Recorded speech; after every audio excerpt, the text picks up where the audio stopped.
निवन प्रणाम सा मैं मोनो विश्नोई स्वागत करती हूँ आपका आपके अपने YouTube channel one step towards गुरु नॉलेज यानी एक कदम गुरु ज्ञान की ओर।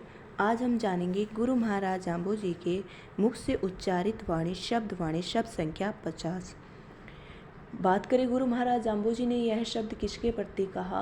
गुरु महाराज जाम्बो जी ने यह शब्द लक्ष्मण नाथ के प्रति कहा कि लक्ष्मण नाथ के चेले बोले कि हमारा तो जो गुरु लक्ष्मण नाथ है ना, वो ना स्त्री को छूते भी नहीं है, मतलब स्त्री के नज़दीक नहीं जाते हैं, स्त्री को देखते भी नहीं है, इतने बड़े ज्ञानी हैं। तब गुरु महाराज जाम्बो जी ने उनको इस शब्द के माध्यम से समझाने का प्रयास किया। आइए भवार सहित जाने। ओम तैया सासू तैया मासू तैया देह दमोई। स्त्री पुरुष में शरीर की बनावट की दृष्टि में कोई फर्क नहीं है, वही सांस है, वही मांस है और वही शरीर है। उत्तम मद क्यों जानी जे बिरस देखो लोई, बिरस देखो लोई। भावार्थ है प्राणादिक पांचों तत्वों का पुतला तो एक जैसा है।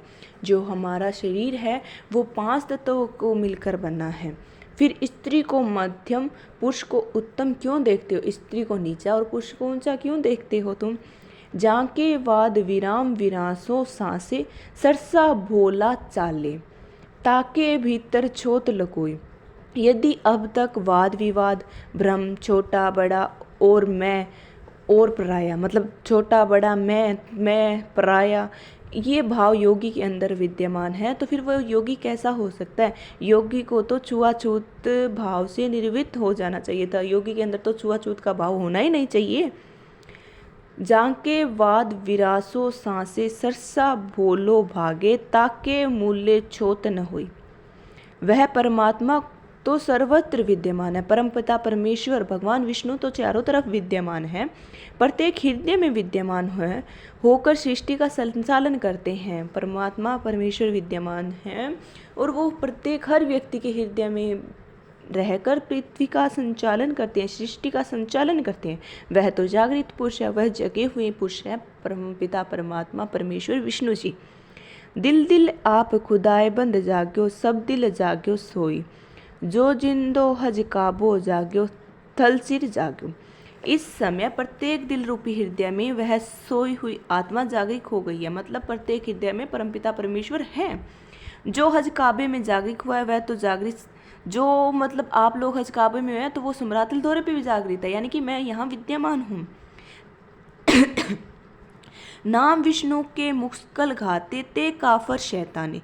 जो परमात्मा विष्णु के नाम में विघ्न करने वाले तो काफिर शैतान लोग होते हैं। परमात्मा विष्णु का नाम लेते नहीं, अपना नाम बताते हैं अभी हमारा स्मरण करो, तो वो काफिर है, शैतानी है, वो मूर्ख लोग हैं। हिंदू होकर तीर्थ धोके पिंड भरावे, तेपन रहा इवाणी। यदि आप हिंदू लोग होकर तीर्थ जाते हो, ब्याज इस तीर्थ वेलाले 68 तीर्थ हृदय भीतर बाहर लोकाचारो। और अगर आप हिंदू और विष्णोई हो तो आपके हृदय के अंदर 68 तीर्थ है, बाहर लोकाचार में आप मत पड़ो। किसी की मृत्यु हो जाने पर पिंड दान करते हो, किसी की मृत्यु हो गई तो कोई गंगा जाता है, कोई क्या करता है, उनका दान देते हैं, भाई हमारा स्वर्ग में जाएगा, ऐसे स्वर्ग में थोड़ी ना जाएगा, अच्छे कर्म किया तो स्वर्ग में जाएगा। जोगी होकर मूंड मुंडावे, कान चिरावे, गोरख हट्टी धोके। योगी होकर केवल मूंड करवा लेते हो, मतलब कोई तो गंजो हो जाए, कोई लंबा जट बधा लिया है, कान चिरवा लिया मतलब मोटा मोटा बाड़ा पहन लिया, मुद्रा धारण कर लिया, कान्ना में कुंडल पहन लिया और गला में माला पहन लिया। गोरख के दूना पर जाकर दोक लगाते हो, गोरख के दूना पर जार माथो टेका है, शीश झुकावे है, यही योग समझ रखा गया कि ये योग है क्या तुम्हारा, ये तो तुम्हारा पाखंड है। तेपन रहा इवाणी, तुर्की होकर हज काबो धोके फूल भूला मुसलमान होकर केवल काबो के सामने से झुका लेने से तथा हज नमाज पढ़ लेने से सब बातें हैं क्या। हज नमाज पढ़ने से कोई योगी के गुण नहीं है, बल इसके ही अपना धर्म समझते हैं। आप लोग इसको अपना धर्म समझते हो तो तुम गलत हो।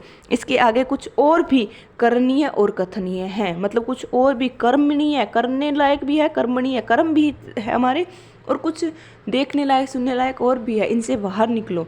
के पुरुष अवर जाग गेला, थल जाग्यो निजबाणी। कोई कोई बिरला पुरुष ही संसार में जागृत हुए हैं और कई होने वाले भी है। इस समय मैं विशेष रूप से शब्दवाणी अर्थात वेदवाणी के रूप में उपस्थित हूँ।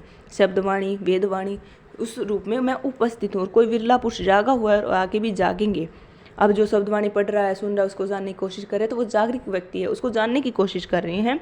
जी के नादे वेदे शीले शब्दे लक्षणे अंत न पारू। जो अन्य कार्य अन्य प्रकार से अन्य अवतारों से किया है, मतलब जो अन्य कार्य मैंने किया है वो कार्य भी मैं नाद यानी कि वाणी के रूप में वेद शील शब्द द्वारा कर रहा हूँ। अब भी मैं मेरा वो कार्य कर रहा हूँ। अलख निरंजन अंजन माही निर्जन आछे सो गुरु लक्ष्मण कवारू। हे योगी, अलख निरंजन ही गुरु होते हैं, मतलब अलख निरंजन आपो दारम, अलख निरंजन आपो आप। तो जो अलख निरंजन है वो ही गुरु है और उस गुरु के रूप में मैं विद्यमान हूँ। अलख निरंजन यानी कि जिसको परम तत्व है, परमात्मा विष्णु एक ही है, तो वो गुरु है, वो हमारी परमात्मा है। आशा करती हूँ आपको समझ आया होगा। धन्यवाद जी। आपकी अपनी मोनू विष्णु।